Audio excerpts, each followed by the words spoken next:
Sciatica, spondylitis అన్ని రకాల వెన్నుపూస సమస్యలు, కీళ్ల వ్యాధుల సమస్యలకు 100% శాస్త్ర పరిష్కారం కొరకు నియోకేర్ హోమియోపతి. నమస్తే, వెల్కమ్ టు సుమన్ టీవీ. నేను మీ సాయి.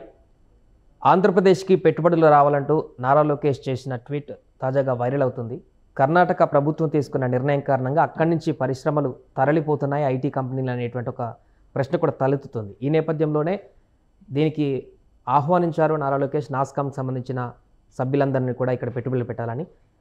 ఎక్స్లో ప్రస్తుతం ట్రెండింగ్లో ఉన్నటువంటి అంశానికి సంబంధించి మనం మాట్లాడదాం. అసలు ఏం జరుగుతుందో దీనికి సంబంధించి పూర్తి వివరాలు Suman TV news chief editor Keshav గారు అందిస్తారు. సార్ నమస్తే. నమస్తే సార్, ఏం జరుగుతుంది? ఎక్స్లో మొత్తం ట్రెండింగ్గా మారింది. వెల్కమ్ టు ఏపీ అని నారా లోకేష్ పెడుతున్నారు, కేరళ అని వెల్కమ్ టు కేరళ అని వాళ్ళు పెడుతున్నారు.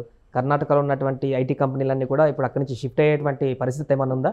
అంటే ఇమ్మీడియట్గా జరుగుద్ది అని కాదు, కానీ బయట కర్ణాటక ప్రభుత్వం తీసుకున్నటువంటి ఒక నిర్ణయం కొంత ఇబ్బందికరమైనటువంటి పరిస్థితిని ఇండస్ట్రీలో సృష్టించింది. ఎందుకంటే ఇప్పుడు కోట్ల రూపాయలు ఇన్వెస్ట్మెంట్ పెట్టి అక్కడ ఆఫీసులు, ఇన్ఫ్రాస్ట్రక్చర్, ఎంప్లాయ్మెంట్ ఇవన్నీ చేసి ప్రాజెక్టులు కంటిన్యూ చేస్తున్నటువంటి పరిస్థితుల్లో సడన్గా ఒక జంప్ ఇక్కడ నుంచి అక్కడికి, అక్కడి నుంచి ఇక్కడికి అనేది సాధ్యం కాదు. మామూలుగా మనం ఒక ఇల్లు ఖాళీ చేసి వెళ్ళాలంటేనే చాలా ఆలోచించి వెళ్తాం. బట్ ఇక్కడ ఏంటంటే కర్ణాటక ప్రభుత్వం తీసుకున్నటువంటి ఒక నిర్ణయం అది కొంత శరాఘాతంగా మారుతుంది. అది కూడా సాక్షాత్తు ముఖ్యమంత్రి సిద్ధరామయ్యే ట్వీట్ చేసి, ఎందుకంటే నాన్ మేనేజ్మెంట్ పొజిషన్స్లో 70% locals reservation, grade C, grade D కోటాలో ఉండేటువంటి ఉద్యోగాల్లో 100కి 100% కన్నడిగలకే అవకాశం ఇవ్వాలనేది 2022 factories establishments local employment act అని చెప్పని ఒకటి కర్ణాటక ప్రభుత్వం అమల్లోకి తీసుకొస్తున్నట్టుగా ఒక ట్వీట్ చేశారు. అయితే ఏం జరిగింది, దాని మీద వచ్చినటువంటి రియాక్షన్స్ ఇవన్నీ చూసిన తర్వాత ఇమ్మీడియట్గా ఆ ట్వీట్ కూడా డిలీట్ చేశారు. అయితే కర్ణాటక ఇండస్ట్రియల్ మినిస్టర్ ఒక క్లారిటీ ఇచ్చారు. ఖచ్చితంగా ఈ లోకల్ ఎంప్లాయ్మెంట్ బిల్ అయితే అమలు చేయడానికి కట్టుబడి ఉంది ప్రభుత్వం. అయితే కొన్ని మినహాయింపులు చెప్పారు. ఎట్లా అంటే లోవర్ గ్రేడ్లో ఉండేటువంటి ఉద్యోగాలకు సంబంధించి 70% రిజర్వేషన్ ఉండాల్సిందే లోకల్స్కి. అలానే మేనేజ్మెంట్ పొజిషన్స్లో ఉండేటువంటి ఉద్యోగాల్లో 50% కోటా కన్నడిగాస్కి అవకాశం ఇవ్వాల్సిందే అనేటువంటి మాట చెప్పారు. ఇది కొంత ఇబ్బందికరమైనటువంటి వాతావరణాన్ని ఇండస్ట్రీలో సృష్టించింది. నాస్కామ్ దాని మీద రియాక్ట్ అయింది. అఫీషియల్గా ఒక లెటర్ రిలీజ్ చేసింది. Disappointed with the decision of the government అనేటువంటి మాట అందులో ఉపయోగించింది. నాస్కామ్ అంటే ఏంటంటే national association of software and services companies అనమాట. ఈ కంపెనీలన్నీ కలిసి ఒక ఇండియాలో ఉన్నటువంటి కంపెనీలన్నీ ఒక అసోసియేషన్గా ఫామ్ అయింది.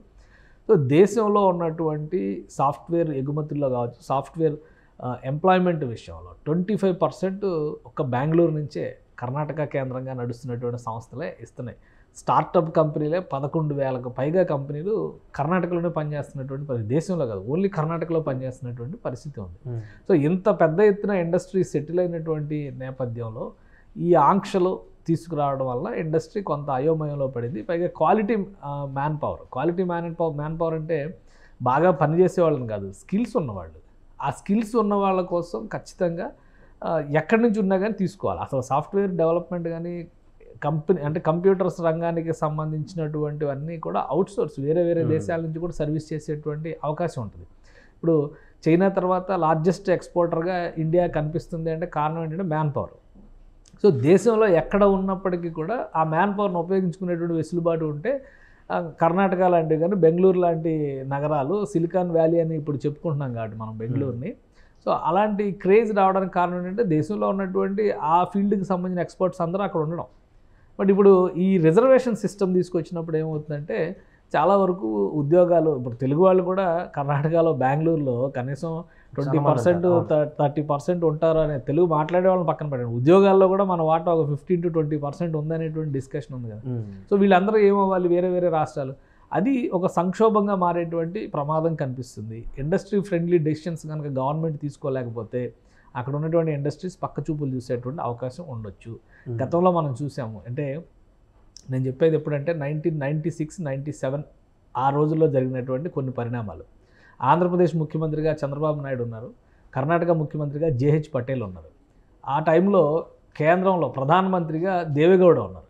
కానీ అక్కడ కర్ణాటక ప్రభుత్వం తీసుకున్నటువంటి లోపభూయిష్టమైనటువంటి నిర్ణయాల వలన అనేక ఐటీ సంస్థలు హైదరాబాద్ వైపు చూశాయి. అప్పుడు ఒక అడ్వాంటేజ్ చంద్రబాబు నాయుడు తీసుకున్నారు. అంటే సేమ్ ఇదే ఇప్పుడు ఏపీ కాలింగ్ అని చెప్పని ఎలా అయితే వెల్కమ్ టు ఏపీ అని చెప్పని నారా లోకేష్ ట్వీట్ చేశారో, అదే తరహాలో Chandrababu Naidu CEO of Andhra Pradesh, CEO of Hyderabad అనేటువంటి ఇమేజ్తో అనేక సంస్థలను ఆహ్వానించారు, జాతీయ స్థాయిలో మీటింగ్లు పెట్టారు.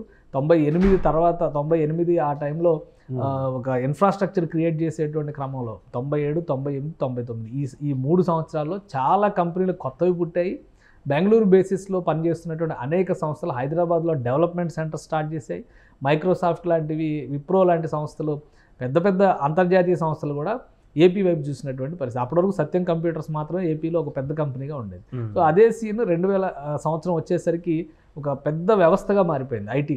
ఇప్పుడు ఈ రోజు చూస్తే బెంగళూరుతో పోటీ పడే స్థాయిలో హైదరాబాద్ మాత్రమే ఉంది. సో ఇప్పుడు ఒక సంక్షోభం నుంచి మరొకసారి నారా లోకేష్ దాన్ని అందిపుచ్చుకునేటువంటి ప్రయత్నం చేస్తున్నారు. లాస్ట్ టైం గవర్నమెంట్ ఉన్నప్పుడే వైజాగ్ని ఐటీ హబ్గా డెవలప్ చేయాలని, అక్కడ బ్లాక్ చైన్ టెక్నాలజీకి సంబంధించి, ఆర్టిఫిషియల్ ఇంటెలిజెన్స్కి సంబంధించినటువంటి సంస్థలను ఆహ్వానించాలని ప్రయత్నించారు. అక్కడ మిలీనియం టవర్స్ అని చెప్పని ఖాళీగా ఉన్నాయి కదా ప్రస్తుతం.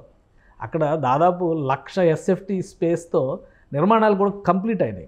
చంద్రబాబు నాయుడు గారు మొన్న మిలీనియం టవర్స్ కూడా విజిట్ చేశారు వైజాగ్ టూర్ సమయంలో.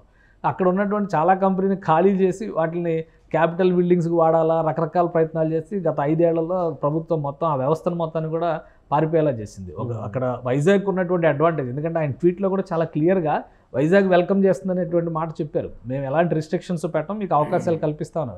సో అడ్వాంటేజ్ ఎవరైనా తీసుకోవచ్చు. ఇంకోటి ఏంటంటే సాఫ్ట్వేర్ డెవలప్మెంట్ చేసినటువంటి అనేక సంస్థలు సీషోర్కి దగ్గరగా ఉన్నటువంటి నగరాల్లోనే డెవలప్ చేసింది. ఈరోజు సాఫ్ట్వేర్ హబ్ అనగానే ముంబైని కానీ చెన్నైని కానీ మన దేశంలో మాట్లాడతామంటే రెండు కూడా సీషోర్ ఉన్నాయి. కాబట్టి వైజాగ్ అటువంటి అడ్వాంటేజ్ కూడా ఉంటుంది. కాబట్టి వైజాగ్ని అప్పుడు సెలెక్ట్ చేశారు. ఫైనాన్షియల్ ఇన్స్టిట్యూషన్స్కి సంబంధించి ఫిన్టెక్ వ్యాలీ పెట్టారు. మెడికల్ ఇన్ఫ్రాస్ట్రక్చర్ డెవలప్మెంట్కి సంబంధించినటువంటి సంస్థల కోసం మెడిటెక్ జోన్ పెట్టారు. ఐటీ సంస్థల కోసం ఐటీ కారిడార్ డెవలప్ చేశారు అక్కడ. సో ఇప్పుడు ఐటీ కారిడార్లో మీకు ఎలాంటి అవకాశాలైనా కానీ మేము కల్పిస్తాం అనేటువంటి ఒక ఇన్విటేషన్ని నారా లోకేష్ ఇచ్చారు. సో పెద్ద పెద్ద ఆల్రెడీ ఇంకొకటి అక్కడ ఇన్ఫోసిస్ లాంటి సంస్థ అక్కడ ఆల్రెడీ కార్యకలాపాలు స్టార్ట్ చేసింది. అప్పుడు గవర్నమెంట్లో ఉన్న టైంలోనే డెవలప్మెంట్ సెంటర్స్ వాటిని స్టార్ట్ చేశారు, వాటిని విస్తరించారు. సో ఇప్పుడు బెంగళూరులో తీసుకుంటున్నటువంటి నిర్ణయాల వలన, కర్ణాటక ప్రభుత్వం తీసుకుంటున్నటువంటి నిర్ణయాల వలన పక్క రాష్ట్రాలు ఆటోమేటిక్గా ఆహ్వానం పలుకుతాయి. గతంలో జరిగిన పరిణామాలను దృష్టిలో పెట్టుకొని చూస్తే ఆ రోజు ఎక్కువ లబ్ధి పొందింది ఇటు హైదరాబాద్, అటువైపు పూణే. ఈ 2 నగరాలే ఈ సాఫ్ట్వేర్ డెవలప్మెంట్, కంప్యూటర్ రంగాల కేంద్రంగా మారినటువంటి ఈ నిర్ణయాల వల్ల కర్ణాటకలో, బెంగళూరులో కంపెనీలు అక్కడి నుంచి తరలి రాకున్నా కూడా కొత్తగా ఇన్వెస్ట్ చేయాలనుకునేటువంటి కంపెనీలు అయితే పూర్తిగా ఇతర రాష్ట్రాలు చూసేటువంటి అవకాశమే ఉండొచ్చా? ఖచ్చితంగా ఉంటుంది. ఎందుకంటే ఒక అడ్వాంటేజ్ కదా. ఇప్పుడు ఏవైతే రాయితీలు, బెనిఫిట్స్ వీళ్ళు ఇస్తున్నారో వాటిని అందిపుచ్చుకునేటువంటి క్రమంలో ఆల్రెడీ కొన్ని మ్యానుఫ్యాక్చరింగ్ రంగాల్లో ఉన్నటువంటి సంస్థలు కంప్యూటర్ టెక్నాలజీ, టెక్ ఇన్స్టిట్యూషన్స్ వైపు రావాలి అనేటువంటి ఒక ఆలోచన చేసేటువంటి అవకాశం ఉంటుంది. సో అలాంటి సంస్థలు వైనాట్ వైజాగ్ అనేటువంటి ఆలోచన చేస్తే బెంగళూరులో పెట్టడం, బెంగళూరుకి ఉన్నటువంటి అడ్వాంటేజ్ ఏంటంటే man power, expert man power ఎక్కువగా బెంగళూరులో ఉంటుంది. ఈ ఎక్స్పర్ట్ మ్యాన్ పవర్ అంతా రీలొకేట్ అవుతుంది అనుకునేటప్పుడు అది వైజాగ్ ఎందుకు కాకూడదు? ఇదే అడ్వాంటేజ్ ఇప్పుడు కేరళ గవర్నమెంట్ కూడా తీసుకుంది. కేరళలో ఉన్నది కమ్యూనిస్ట్ ప్రభుత్వం. అలాంటిది కేరళ గవర్నమెంట్ కూడా కేరళ కాలింగ్ అని చెప్పని మీరందరూ కూడా మాకు ఎలాంటి రెస్ట్రిక్షన్స్ ఉండవు, ఇక్కడ మంచి ఆహ్లాదకరమైన వాతావరణం ఉంటుందని చెప్పి కేరళ మినిస్టర్ కూడా ట్వీట్ చేశారు. సో అంటే ఇది ఏ రాష్ట్రానికి ఆ రాష్ట్రం ఒక ప్రయత్నం చేస్తుంది. లాస్ట్ టైం జరిగినటువంటి ఒక డిస్టర్బెన్స్లో హైదరాబాద్ అండ్ పూణే ఎక్కువ అడ్వాంటేజ్ పొందినాయి.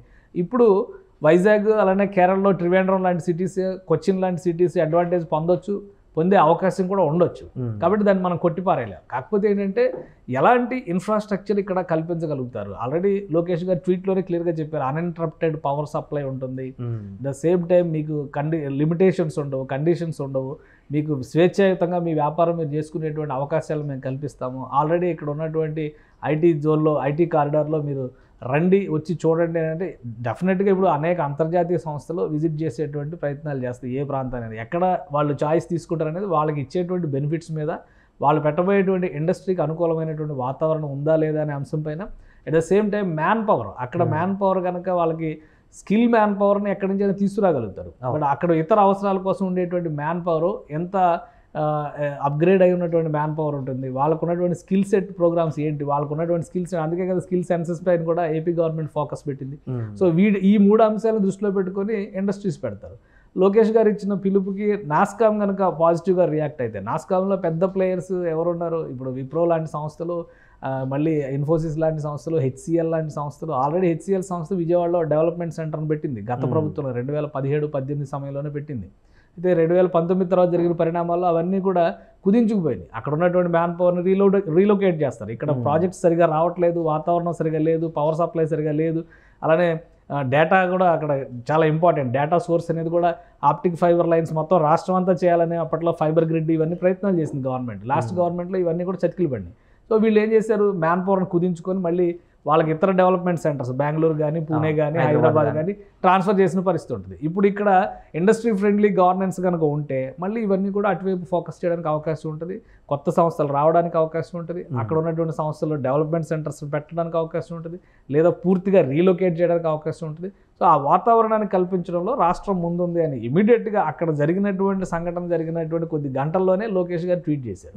ఈ అవకాశాన్ని వినియోగించుకుంటారా ఐటీ మంత్రిగా నారా లోకేష్? ఎందుకంటే ఈ 1 monthలో ఎక్కువగా ఐటీ ప్రతినిధులతో భేటీలు అయినట్టు కానీ ఇవైతే ఏమి కనిపించలేదు. గతంలో అనుభవం ఉన్నప్పటికీ కూడా దీన్ని నారా లోకేష్ గారు ఎప్పటి వరకు సద్వినియోగం చేసుకునేటువంటి అవకాశం? యాక్చువల్గా నారా లోకేష్ గారికి ఐటీకి సంబంధించి కానీ, ఇండస్ట్రీస్కి సంబంధించి కానీ కొత్తగా ఇప్పుడు ఎక్సైజ్ చేయాల్సినటువంటి అవసరం ఉండదు. ఎందుకంటే లాస్ట్ గవర్నెన్స్లోనే ఆయన ఆ శాఖలు చూశారు కాబట్టి ఆ శాఖల్లో ఏం జరిగింది, గత ప్రభుత్వంలో పెద్దగా ఆ శాఖల్లో జరిగినటువంటి పరిణామాలు కానీ, కొత్తగా చేసినటువంటి ప్రయత్నాలు కానీ ఏమీ లేవు కాబట్టి వాటిని చాలా సులువుగా ఆయన కన్వర్ట్ చేయగలరు. కానీ ఇప్పుడు ఆయన కొత్తగా వచ్చినటువంటి శాఖ హెచ్ఆర్డి, హ్యూమన్ రిసోర్స్ డెవలప్మెంట్, అంటే విద్యాశాఖ. పూర్తి స్థాయిలో అన్ని రకాల విద్యలు, ప్రాథమిక విద్య దగ్గర నుంచి ఉన్నత విద్య వరకు అన్నీ వచ్చినాయి. గత ప్రభుత్వం ఎలక్షన్స్ సమయంలో ఎక్కువ ఊదరగొట్టింది నాడు నేడు అద్భుతాలు చేసామనేటువంటి మాట. ట్యాబ్లు ఇచ్చాము, మీరు బైజూస్ ద్వారా అన్ని చదివేసుకోవచ్చు అన్నారు. బైజూస్ కంపెనీ దివాలా తీసింది. ఇక్కడ విద్యార్థుల పరిస్థితి ఏంటనేది చూడాలి. సో ఇవన్నిటినీ ముందు స్ట్రీమ్ లైన్ చేయడం అనేది నారా లోకేష్ పైన ఉన్నటువంటి మొదటి బాధ్యత. ఇప్పుడు ఫీజు రియంబర్స్మెంట్ మీద ఆయన వర్క్ చేస్తున్నారు. ఎందుకంటే ఫీజు రియంబర్స్మెంట్ ఇవ్వకపోవడం వల్ల 8 లక్షల మంది సర్టిఫికేట్స్ విద్యా సంస్థల్లో ఉండిపోయినాయి. సో వాటిని ఎలా క్లియర్ చేయాలి? ఇప్పుడు సర్టిఫికేట్స్ ఉంటేనే కదా ఉద్యోగాలు వచ్చాయి. పై చదువులో కూడా అదే నెక్స్ట్ లెవెల్కి వెళ్ళాలన్నా కానీ అదే ఇంపార్టెంట్. సో అన్ని రకాలుగా కూడా వాళ్ళు అక్కడ ఇరుక్కుపోయి ఉన్నారు. వాటిని ఎలా రిలీవ్ చేయాలనే దాని మీద కాన్సన్ట్రేట్ చేస్తున్నారు.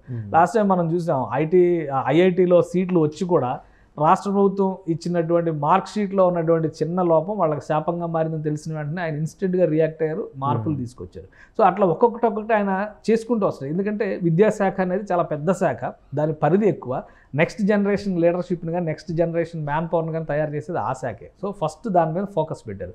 ఇండస్ట్రీస్కి సంబంధించి కూడా ఆయన రివ్యూలు చేస్తున్నారు. ఐటీ ఇండస్ట్రీస్, ముఖ్యంగా IT, information technology and communications ఆయన శాఖ కాబట్టి దానిపైన ఆల్రెడీ ఆయన ఒక ఫోకస్ పెట్టారు. ఆయా సంస్థలకు సంబంధించినటువంటి రిక్రూట్మెంట్లు చూస్తున్నారు.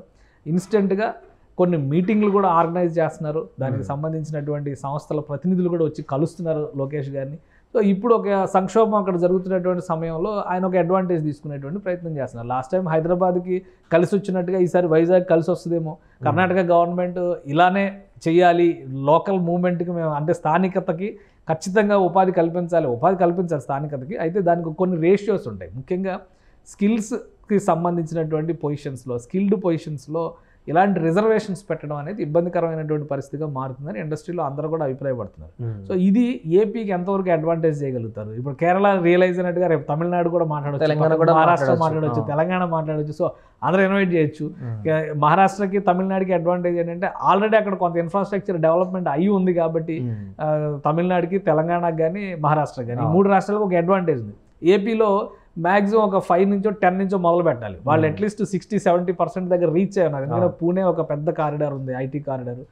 తెలంగాణలో మనం హైదరాబాద్ని చాలా కీలకమైనటువంటి డెవలప్మెంట్ సెంటర్, 2nd పొజిషన్లో ఉంది. ఇప్పుడు 1st పొజిషన్కి పోటీ పడుతుందని చెప్పి మనం చూస్తున్నాం.